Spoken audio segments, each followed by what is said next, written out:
Hello and welcome, my faithful brothers and sisters of Adam, to a list of technology from Fallout that I think constitutes some of the most overpowered technology the series has to offer.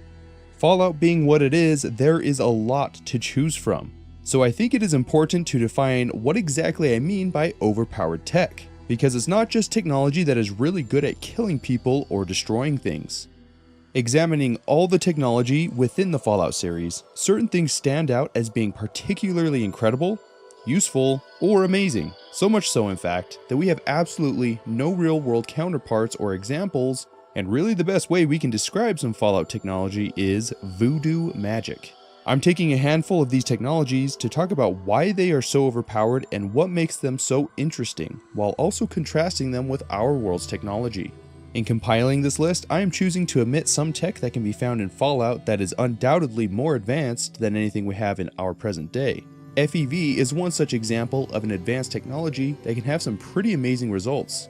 However, the fact that Fallout's world has yet to consistently utilize FEV in a beneficial manner is what is keeping me from including it in a list like this. More often than not, application of FEV is detrimental and uncontrollable, which anyone who has dabbled with the virus can attest to. The Institute in Fallout 4, the Enclave in Fallout 2 and 3, and even the Unity in the first Fallout all put massive effort into experimenting, researching, or tweaking the virus with limited success, and the numerous failures went on to afflict the wasteland in a big way. Similarly, there are many technologies that were being researched at Big Mountain in Fallout New Vegas, but most of these technologies had mixed success. Maybe the kinks are only present in these technologies because all the Big Mountain scientists are a little off their rockers, or maybe the science itself really is that messy. But regardless of the reason, many advanced technologies in Fallout that cannot produce consistent and replicable results will not be mentioned in this list.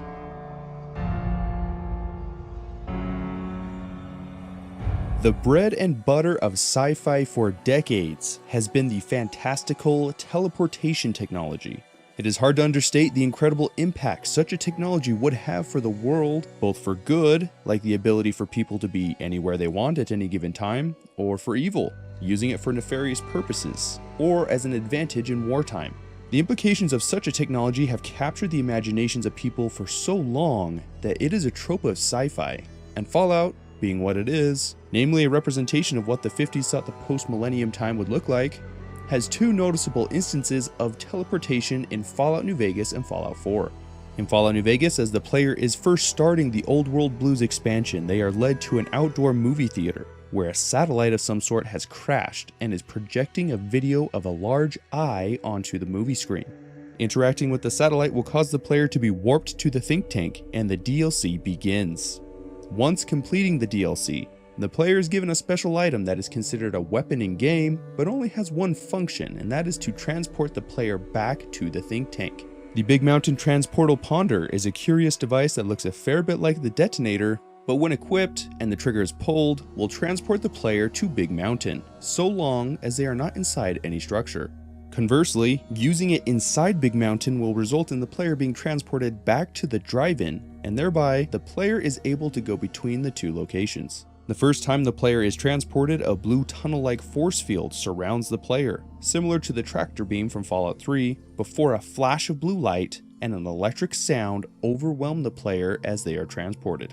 The experience is entirely different when using the transportal ponder, as there are no visual cues indicating teleportation, and the sound is also different. Rather than an electric sound, there is a kind of a whooshing or rushing sound as the player is teleported. The teleporting device seems to have a bit of flexibility, transporting a user from anywhere in the Mojave when using the transportal ponder as long as they are outdoors, and even having the ability to transport those without the transportal ponder, although it appears as this is a limited function as it only takes place at the downed satellite.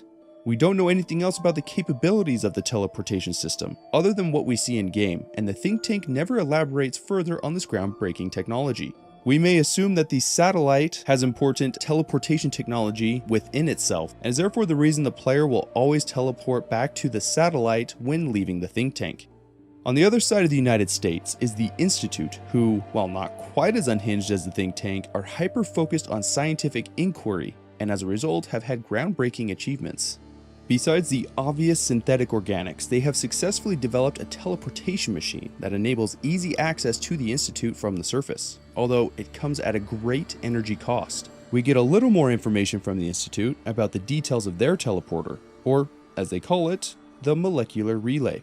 There is a radio signal that is broadcast throughout the Commonwealth that acts as the radio signal that the molecular relay uses to transfer material to and from the Institute. The system works by breaking down objects to their molecular level and then transporting said molecules and reassembling them properly in their new location. And we also get an idea of what the device at the Institute may look like when the sole survivor builds one with the aid of ex-Institute scientist Brian Virgil.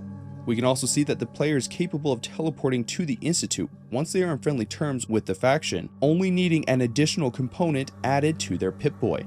In the Institute, we can see what appears to be the interior of the teleportation device, but unfortunately we don't get to see anything else. The teleportation system is able to lock onto the position of coursers or other people that have this homing device and teleport them back in a stream of blue light and a thunderclap-like sound. Before the Institute is able to successfully enter Phase 3, which is dependent on establishing energy security, they try and use the teleporter as seldom as possible because the energy draw is so immense.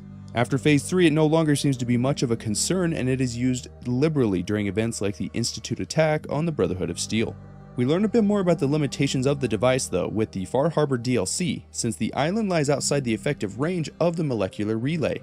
In order for the Institute to transport forces to retake Acadia and recapture all the synths, a range extender must be constructed by Institute scientists. So, it is obvious that there are a number of limitations when it comes to the teleportation technology in Fallout. However, being able to teleport instantly in a region that is hundreds of square miles is absolutely astounding. Neither of the games show any limits as far as what can be transported, although it stands to reason that the more mass an object has, the more power that is required to transport it. So I'm sure there is an upper limit as far as what size of objects can be transported. I think it's also worth mentioning that there are teleportation stations in the Mothership Zeta DLC, but this is alien tech and is also the most limited of all the teleportation tech in the games, since they can only teleport to certain other stations in the ship, and teleportation cannot happen outside of these little stations themselves. Even with all those limitations, however, can you imagine having the ability to teleport in an area larger than the city of Boston? What that could do for people's ability to get to and from work, get emergency services exactly where they are needed so that those in imminent danger of violence or fire could be rescued, and those that are suffering a time-sensitive health complication could be immediately transported to a hospital, thereby greatly increasing chances of survival. Or if more than just people can be transported, think of what it could do for the supply chains. You know, Amazon would be all over that if they could just zap packages straight into your home. If setting up signal repeaters or range extenders is as easy as it seems in Far Harbor, what is to keep us from making a network of these that allow instant travel between cities? This technology is as prevalent as it is in sci-fi because the implications are tremendous, and therefore it makes it one of the OP technologies in the Fallout series. Naturally, this technology is so OP that the developers had the presence of mind to establish fairly strict mechanics that limit their capability. Once the teleportation is introduced, what is to keep factions from transporting a nuclear bomb into the middle of their enemy's base? To teleport people out of safe places and hold them for ransom? To have the tactical advantage of being everywhere within a second, establishing a battlefield presence that would make Sun Tzu weep? Since this is such a powerful technology, building in limitations will keep players from wondering why they don't simply use the tech to easily eliminate their enemies. People will often ask why the Institute doesn't simply teleport a bomb into the Prydwen, or an attack force onto the Prydwen, or at least synth infiltrators onto the Prydwen, and even though the game doesn't make this obvious to the player, the Brotherhood have set up an electromagnetic interference field around the Prydwen that would make it so that no teleportation can occur within the Boston airport proper. Even with these limitations, however, it is immediately obvious how incredibly powerful this technology is, and therefore has a well-deserved spot on this list.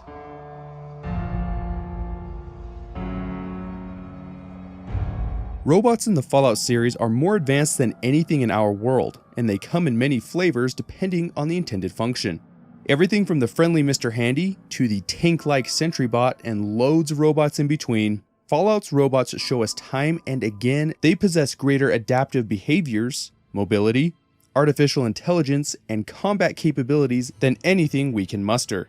I'm going to mention 3 specific robots that I think are some of the best examples of Fallout's incredible bots. What list of Fallout robots could skip over everyone's favorite commie-hating robot? This might be a bit of a cop-out, but at the same time, Liberty Prime's destructive capabilities are immense. In Fallout 3, his capabilities were so advanced that pre-war technology struggled to adequately power him, and it was not until the Brotherhood of Steel with the aid of scientists like Dr. Madison Lee that they were able to solve the power supply issues that let Liberty Prime unleash himself on the world. Prime has 2 main weapons, small nuclear warheads that are stored and dispensed one by one on his back, and an extremely powerful laser that is fired from Liberty Prime's eye slit. The third non-official weapon is Prime's immense size, strength, durability, and white-hot hate for anything remotely communist that allow him to defeat enemies and overcome almost any obstacles in his way. This is especially apparent when enemies get close to Liberty Prime in Fallout 3 or Fallout 4, and he curb stomps his foes into dust. Or in Fallout 3 when he shorts out the final photonic resonance barrier the Enclave constructs to stop him. Grabbing both pylons, he seems to short the force field, resulting in it shutting down, but the fact that he can conduct so much energy across himself without sustaining damage is very telling. Throwing tactical nukes like footballs and firing a large laser with the power to destroy groups of enemies, as well as wreckage blocking the path and vehicles like vertibirds, his power to destroy is very obvious. Liberty Prime Mark II in Fallout 4 can even use his upgraded laser to blast a hole straight through the ground to the Institute that is buried quite deep as an impressive show of force. These feats are far beyond the capabilities of anything we can create today, and he turns out so powerful that he is used as an endgame superweapon that is the key to victory twice in 2 different games.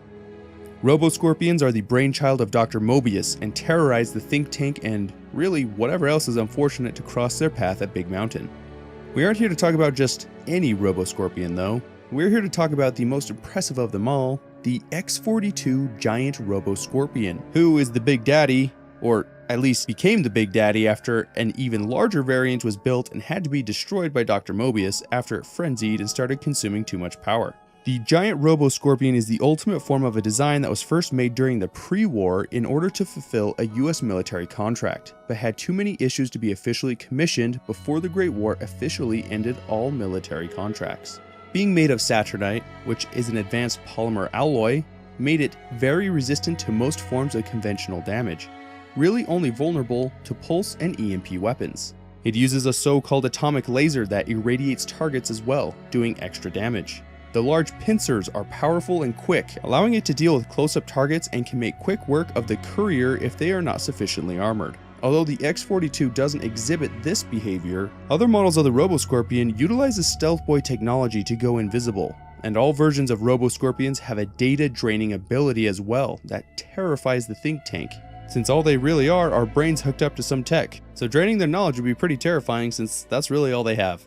Liberty Prime may be more powerful in a 1v1 matchup between the two, but the Robo-Scorpions have more diverse abilities, and, according to Mobius, are able to construct more versions autonomously, using materials that they are able to scavenge from the environment. So after talking about the 2 most powerful robots in the whole game, I want to change the pace a little bit and talk about the Predictive Analytic Machine, or PAM, from Fallout 4. While she may not be able to go toe-to-toe with Liberty Prime, she houses incredible cutting-edge pre-war technology that was used to, essentially, predict the future. Using complex statistical methods, PAM could analyze an immense amount of information and quite accurately predict the likelihood of events. She was so good at what she did that she correctly predicted a nuclear exchange between the US and China, and the US was able to mobilize its nuclear armaments to raise the DEFCON level accordingly. To be fair, Robert House made a similar prediction and he was also correct. And maybe this was some sort of self-fulfilling prophecy, as the steps to prepare for a nuclear retaliation assured the eventuality. But, at any rate, it appears she is extremely adept at her purpose. She is used by the Railroad in Fallout 4 to aid them in their efforts against the Institute, and plays a key role in their success should the player decide to assist them. I would also put synths under this category, although their capabilities are quite different, and the cutting-edge technologies here are the organic robotics and computation. These synthetic organics are far beyond our ability to even approach with modern day technology, and represent incredible technological prowess. The point of going over these different robots is to give an idea of the breadth of robot capabilities in Fallout by showcasing the most advanced and strongest of all of them. But their ability to house advanced AI, bordering on sentience, and continue fulfilling their directives hundreds of years after the Great War, really goes to show how much more advanced their robot tech is than our own, and would constitute what I would consider OP tech as they continue to shape the wasteland and turn the tide of conflicts for whoever successfully wields their vast capabilities.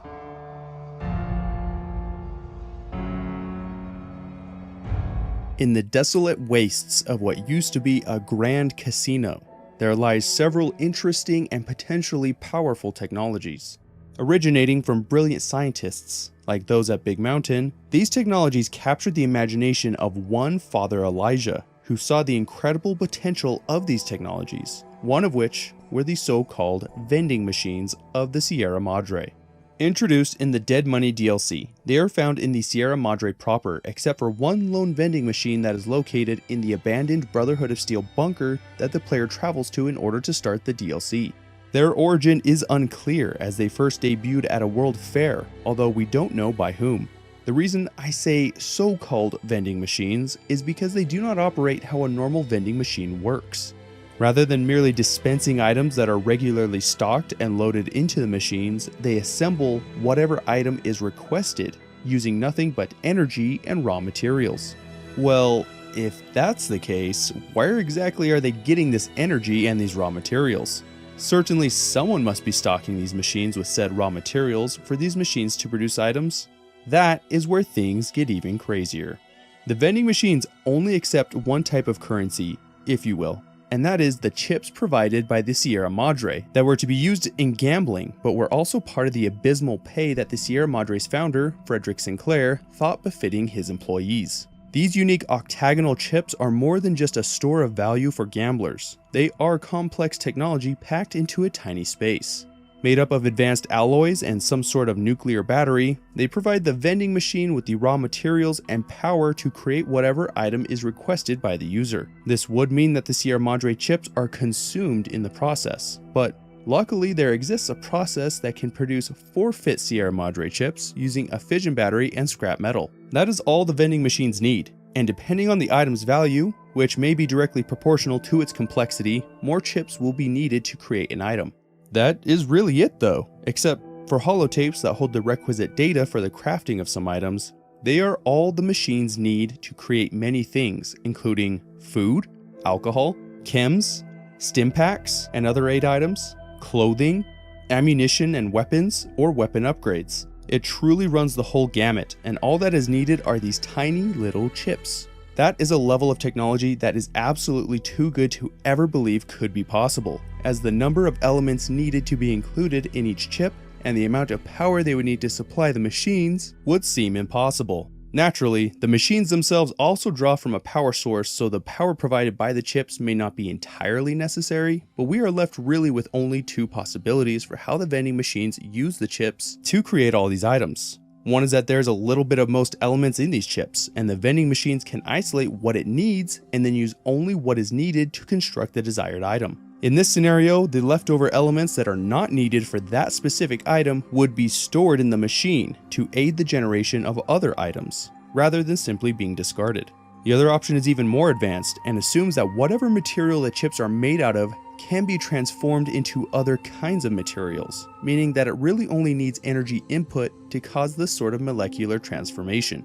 That option is easily the most fantastical, since it means that some sort of futuristic alchemy is indeed possible, since it is transforming the chip material into water, alcohol, organics for food, volatile compounds for ammunitions and explosives, and complex molecules for chems and aid. It is no wonder Father Elijah saw these machines as the backbone of his future ambitions, as they could theoretically supply a society or army with endless and easily accessible materials to economically outcompete or militarily overwhelm any potential foe. To contrast this technology with what we have today, we have nothing remotely close. The amount of energy needed in some cases to change one element to another is nothing short of a star's core. Even just combining existing elements into new molecules often causes a very large exothermic reaction that the machines would need to handle easily. The deeper we dive into the vending machines and how they work, the more questions we get, because their functions really are nothing short of magic, and the kind of endeavors that alchemists have sought throughout the ages. For this reason, this technology easily makes the list of OP technologies, and if any of the factions of Fallout were able to pluck these out of the Sierra Madre or replicate the technology, it would constitute an incredible edge against their enemies. Think of the NCR's problems with supply lines and arming their troops in New Vegas. This is no longer an issue. Mr. House would no doubt quickly put such technology to work, creating and expanding his Robotron army, and the Legion would similarly benefit from being able to easily supply forces at any location or point in time, making this technology a real game changer.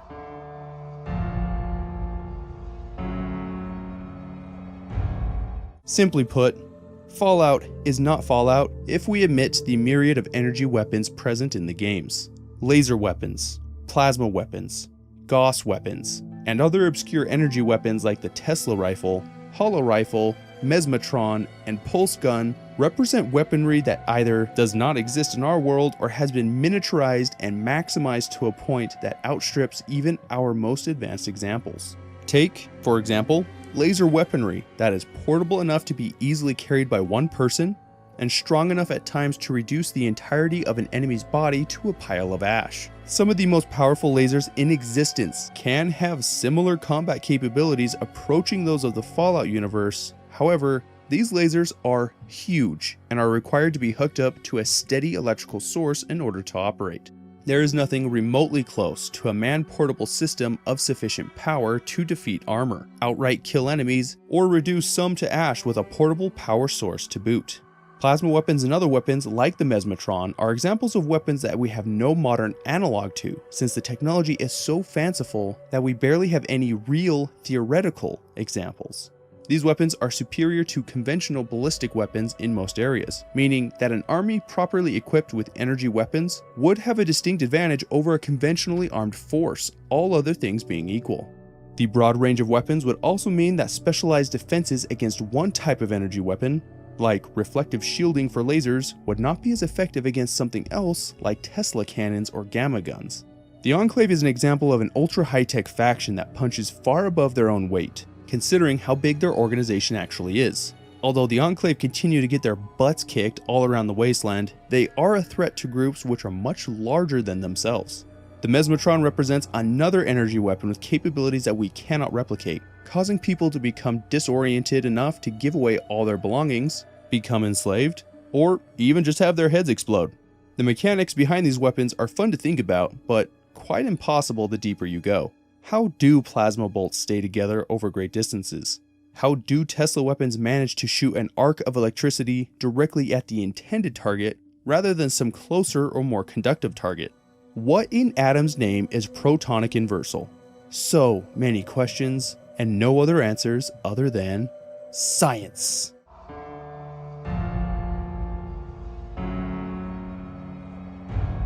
We previously talked about the Sierra Madre's incredible vending machines, but that was not the only mind-blowing technology that is hidden underneath the choking clouds.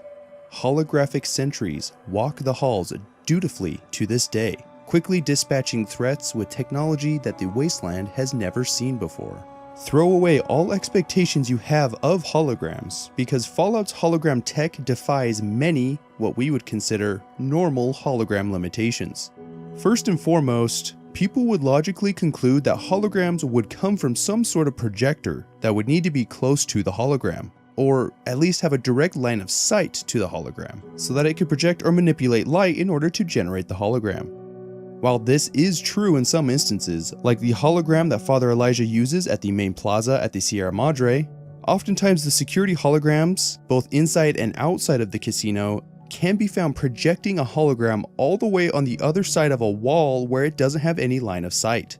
This is quite handy for their use as security tools since the projectors can be hidden, thereby decreasing the chance that anybody could disable the hologram. However, it presents some problems and raises some questions. If they do not need line of sight to generate holograms, what is keeping someone from hiding them away inside of a wall or some other object? If the only way to defeat a hologram is to destroy its projector, it would logically follow that heavily armoring the projectors or encasing them in a very strong protective case would make the holograms very hard to defeat physically. What the mechanics are for a projector that does not need a line of sight to create a 3D hologram is really difficult to say. But whatever wireless medium is being used to achieve such an impressive feat may be able to be blocked or rendered useless with electromagnetic interference, similar to how the Brotherhood of Steel can lock the Institute's teleportation out of certain areas. This is just conjecture on my part though, because there's no indication that the projectors work off of anything other than projecting light from the source. It seems more probable to me that holotech would be built into all the rooms and all the hallways of the Sierra Madre, allowing for holograms to go really wherever they wanted, rather than from a single source that is somehow able to cast or bend or otherwise manipulate light to go around corners or over obstacles. So the holotech is able to project holograms fairly far from its source and with no need for line of sight, meaning that the projectors could be easily hidden away in a secure place. But what does that matter? Aren't they just holograms? Well, next time you're in the Sierra Madre, feel free to walk up to one of the security holograms and strike up a friendly conversation. You'll find that they are able to spot threats and engage security protocols, which in this case means the use of deadly force. I will get to their ability to fight the player in a second, but I don't want to simply gloss over the fact that these security holograms are able to see the player and act accordingly. This means that the holograms are not merely projections and manipulations of photons to generate a 3D image. They are capable of gathering environmental data themselves and transmitting it back to the projector, which we are led to assume governs the behavior of the holograms, since disabling them will turn the holograms off. Again, it begs the question of how exactly a manipulation of light could possibly take in observations and pass those along to the projector. This is essentially light that can see. And if we thought the ability for the projector to bend light around walls or project through solid objects is impressive, this is just as, if not even more, impressive. So let's get to the most impressive feat of them all. These security holograms can walk around out of sight of their projector. See you trying to sneak around the Sierra Madre and trying not to get your head blown off by a slave collar, and then they can shoot a laser from their freaking face straight at you. How is this accomplished exactly? Maybe this all comes from the manipulation of light to construct the hologram, but the amount of energy that a damaging laser would require would be orders of magnitude more wattage than a simple holographic representation. Why or how this is at all possible, again, has more to do with the fantastical nature of Fallout's technology more than anything else. But it is exactly this type of thing that lands Fallout technology on this list. If it can only be explained in modern science terms as black magic, then it is officially OP technology that we can only dream of replicating. Father Elijah recognizes how deadly these hologram projections are, and along with harnessing the effects of the cloud and being steadily supplied by the vending machines, he seeks to strike out and claim the Mojave as his own. If he were to utilize all this technology, what in the world could stop him? The hologram projections would be invulnerable, all the while able to send observations and engage targets themselves with very effective lasers. The projectors don't even need to be exposed to create these deadly projections and could easily be hidden away in heavily armored vehicles where protection and power is plentiful.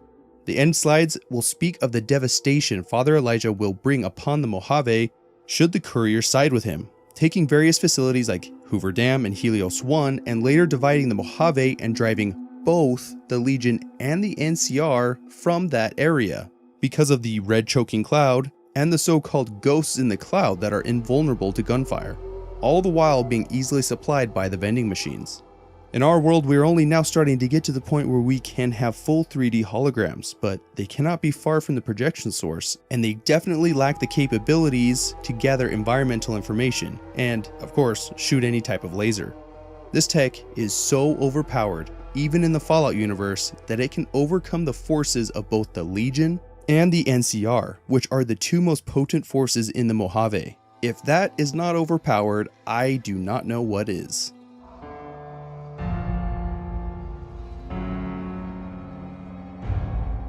Fallout 4's Nuka World DLC introduced many things to the game, many of which were good, like the ability to piss off Preston by letting raiders take over the Commonwealth, and some of which was less good, like the introduction of some annoying bullet sponge enemies. We can't talk about OP tech though without acknowledging the Overboss power armor worn by Coulter. When the player emerges from the gauntlet, the last objective is to fight and kill Overboss Coulter, who is cheating by wearing a modified form of Raider power armor that allows an electrical current to run along the surface. Using a pole from one of the bumper cars to keep his power armor in contact with the electrified cage, this electric field has an incredible effect of making him almost invulnerable. Note, I said almost, but without really min-maxing your character and abusing very specific mechanics, the user is forced to use the game's ace in the hole, a squirt gun. Usually shooting the armor with a squirt gun will cause the armor to short for a period of time, where the electrical field will go down and with it, his invulnerability. The usual process is to shoot with the thirst zapper, bringing his shields down, do damage, rinse and repeat until Coulter is dead. But if you don't have the zapper or don't want to use the zapper, you cannot fight him conventionally with much success. Normal attacks will not cause any damage to Coulter, and critical attacks will do damage but at a very diminished rate. It doesn't matter if you go at him with a Fat Man, a Merv, Alien Blaster, or really any other weapon. If you do not use a critical hit, then you will do 0 damage. And unless you're heavily stacking chems that increase damage output and use critical multipliers, you will have no chance. The fact that the armor is shorted out easily by the Thirst Zapper is close to disqualifying it for a list of OP technologies, since that seems like an easy enough counter to this insane damage resistance. But this is also tech that was thrown together by a bunch of raiders who paint themselves vivid colors or make masks without eye holes, so I'm willing to go out on a branch and say that they aren't the brightest bunch. This kind of tech could be used to increase protection pretty easily as long as there's a steady supply of electricity, with some changes to ameliorate the weakness to water. As far as exactly how this works, again, I have no idea. Somehow using flowing current or an electrical field or a magnetic field to deflect any kind of damage, from direct energy weapons like lasers and plasmas to bullets, melee weapons, and even explosives, which are all deflected or absorbed by this enigmatic tech. If you want to see what it takes to defeat Coulter mano a mano without the use of the Thirst Zapper, do some searches on YouTube to get an idea of what you have to do. Or just turn on a stealth boy, sneak up behind Coulter, and reverse pickpocket a grenade into his inventory, thereby bypassing his armor and watching his pants get blown off and die.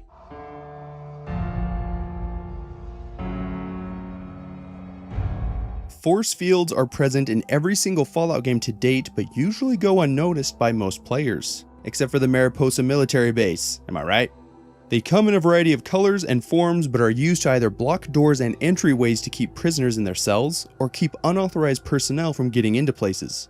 There are large force fields that are used to block large areas, like the Enclave Photonic Resonance barriers in Fallout 3, that are meant to block the path of Liberty Prime.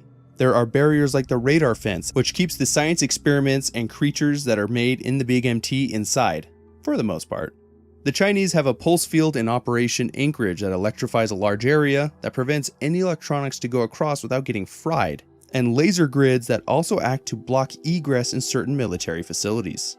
With so many different kinds of force fields comes many different technologies and methods for repelling intruders, or at least making it more difficult for them to pass through. Most of this technology doesn't have a real-world counterpart, particularly things like photonic resonance barriers that have the strength to repel giant robots. The different names themselves are often unhelpful and mostly just there to sound cool, but the force fields themselves are very effective at their intended purpose. I can think of a huge number of applications for such technology, both militarily and benign. Anything that would benefit from having a temporary hard surface would find application in this context, particularly if they need to be see-through. Things like temporary bridges, heck, why not mobile temporary houses? You could throw up an airport in the middle of nowhere. They could also act as armor for vehicles or robots, and indeed we can see the aliens in the Mothership Zeta DLC use these mobile field generators for that exact purpose. But why can't humans down on the surface do something similar?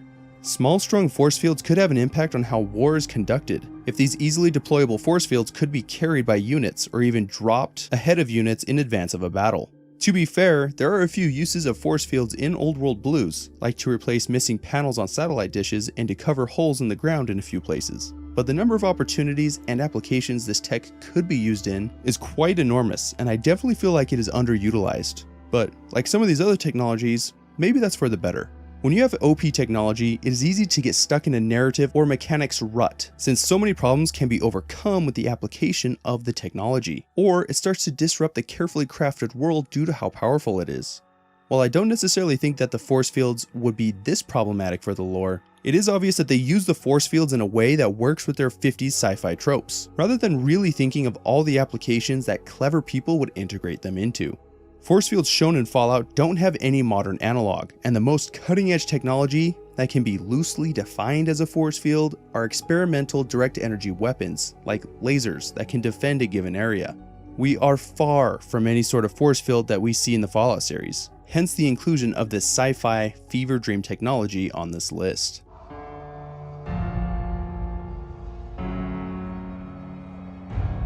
Early on in the Fallout series, a piece of technology that is really too good to be true was presented and given a very appropriate name, the Garden of Eden Creation Kit, or G.E.C.K for short.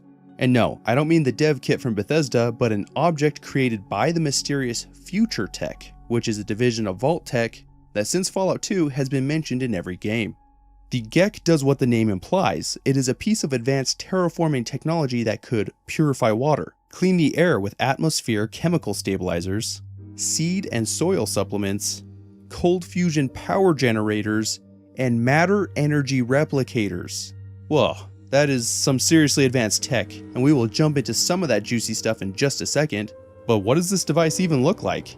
If it has all this technology and the capability to clean a nuked area the size of a small city, promote the growth of plants, clean the air, provide clean endless power with cold fusion, and do whatever the heck a matter energy replicator does, how big is this thing? The size of a vault? Maybe the size of a house? Maybe if we're being really crazy, we could say the size of a semi-truck and trailer or something, but that's really got to be pushing it, right? No, not at all. This is the G.E.C.K. And no, that isn't a 200-foot long suitcase, it is literally the size of a business briefcase, and is apparently able to do everything previously mentioned. So while it seems like that is absurdly small, I think it is worth taking a look at a few of the advanced technologies that enables this device to be so good at its terraforming purpose. We learned from the first Fallout from Aradesh, who lives in Shady Sands, that the G.E.C.K appears to be a one and done deal. We don't know exactly how long it takes all this wonderful technology to transform a piece of Earth into a clean and safe enough version to start a community, but we know of two communities that got their head starts due to the G.E.C.K. Shady Sands, of course, like I previously mentioned, and Vault City were both kickstarted with the help of a G.E.C.K, and we are able to infer a bit from the Fallout 3 how the G.E.C.K might work. When thinking of the terraforming process, there are a few possibilities of how it would work. One would involve processing the earth, water, and air through the system where it essentially gets scrubbed, or a chemical treatment that would be dispensed over a large area and decontaminate everything that it touches. This would seem to only work for the surface of the earth and any water that wouldn't flow away, or flow away quickly, and there is no way that it would be able to clear the air for long at all. One of the technologies mentioned are atmosphere chemical stabilizers, which seems like it could be interpreted to mean that it has a chemical treatment, or maybe that it is referring to the chemicals in the air being changed from dangerous and radioactive to natural and safe. The last option would be to use some sort of electrical field or electromagnetic wave that would decontaminate a large radius. Part of Fallout 3 involves retrieving a working G.E.C.K from Vault 87, and if the player chooses to brave the radiation and retrieve it themselves, they get the option to take the G.E.C.K and put it in their inventory to give to the Project Purity scientists, or to simply just activate it right then and there. Choosing to do so will cause a huge surge of green energy to erupt and immediately kill the player dead. So it definitely seems like it uses either an electrical or EM field to clean an area large enough to start successfully growing crops and start a community. This, with the information from Fallout 2, lets us know that it has a finite life, meaning that the G.E.C.K may fire off once and be done, or perhaps there is a multi-use function, but it is definitely not something that is continually working and decontaminating. So a system that gives off enough energy to kill anyone nearby and clean all the materials in a given area would require a bunch of power. And that is where one of the most impressive parts of the G.E.C.K comes in, the cold fusion reactor. I just want to take a second to think about the implications of cold fusion in the Fallout world. We of course know that fusion became a reality in the 21st century in the Fallout timeline, but at no point was it mentioned to be cold fusion. The intro to Fallout 4 seems to imply that it is just plain old-fashioned fusion, and all the fusion cards that are laying around explode with a mighty explosion and a mushroom cloud when they are set alight. That seems to be a lot more like conventional fusion and not really like cold fusion, which relies on methods other than intense heat and pressure to make elements fuse. How that can be achieved is uncertain, and there are no currently accepted theoretical models for cold fusion, so it is difficult to even offer any conjecture. Regardless, the decontamination systems are housed in the G.E.C.K, along with this cold fusion generator, which somehow fits in the case too. Maybe it's like the fusion generator that we see at the end of Back to the Future, because that was looking pretty compact, all things considered. It is also interesting to consider that since the G.E.C.K can be used up, this cold fusion technology must also have a shelf life. Otherwise, I imagine that the communities would continue to use the cold fusion reactor in the G.E.C.K to generate power for them. The last piece of tech crammed into this tiny space is the somewhat mysterious matter energy replicator. The best I can figure from the only information we get, which is just basically the name of the technology, is that it takes energy and is able to convert that energy into matter. We know that there's a relationship between matter and energy, as science has proven the relationship between the two, and I'm guessing that this is what they're getting at. Of course, maybe this could also go the other way and turn matter into energy, but isn't that exactly the function of a cold fusion generator? Anyway, this would mean that, in theory, using power from the cold fusion generator, that it could turn that energy into different elements, which in turn could be used in a variety of ways in order to help kickstart society once again. Maybe the energy matter replicator produces the chemicals that the G.E.C.K uses to decontaminate the surrounding area, which would link all these technologies together into one nice little neat package. At the end of the day, we really don't know exactly what this is supposed to mean or the function, but needless to say, once again, we have nothing in our world approximating this kind of technology. Being able to take pure energy and turn that into matter is just something that is beyond our capabilities, and it could very well be functionally impossible, which would not be the first time I've said that in this video. So this piece of terraforming equipment has enough power and capability to change a chunk of the earth the size of a settlement to help kick things off. And it obviously does a great job because Shady Sands goes on to become the NCR, and Vault City is one of the best cities to live in, so long as you're a citizen, of course.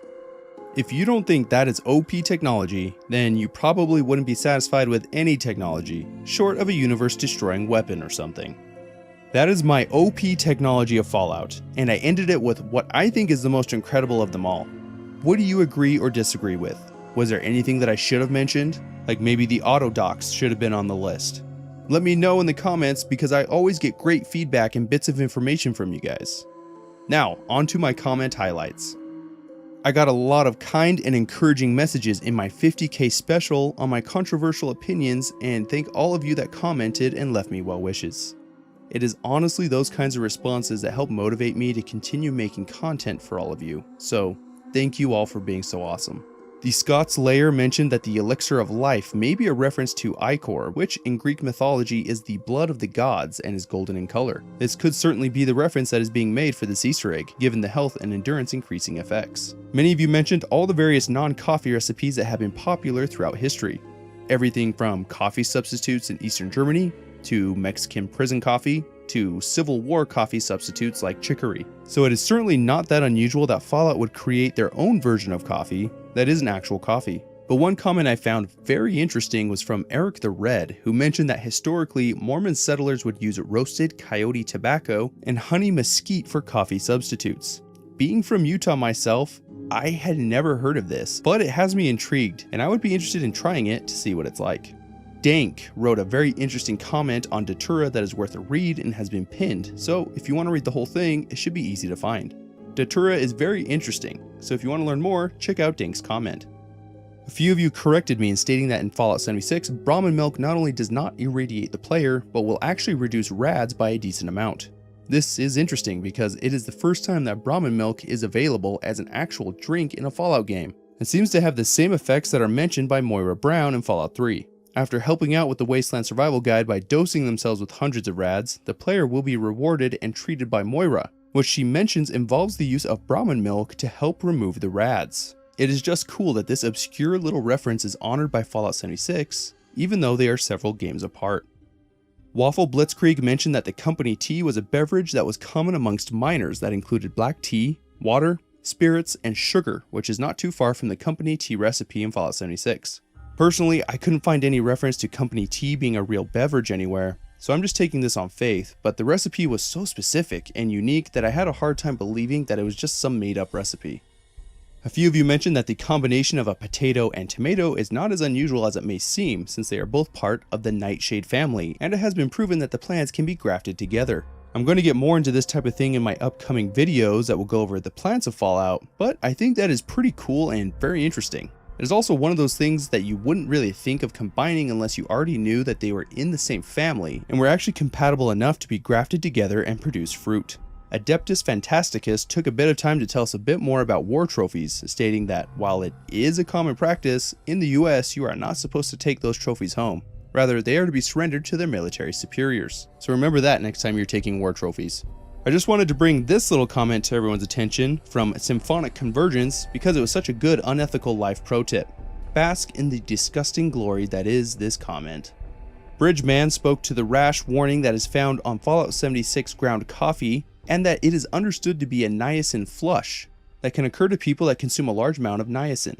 Although the flush is now known to be quite harmless, older coffee products would display this warning on the label back in the day. So this is a really great attention to detail in making the in-game model a little more authentic to the time period that Fallout draws heavy inspiration from. And with that, we reach the end of the comment highlights and therefore this video. I want to thank you all for your patience since it has taken me so much longer to upload this video. We had some technical difficulties when one of my hard drives decided to die. I look forward to seeing you in my next video. So take care of yourselves and take refuge in the strength of Adam.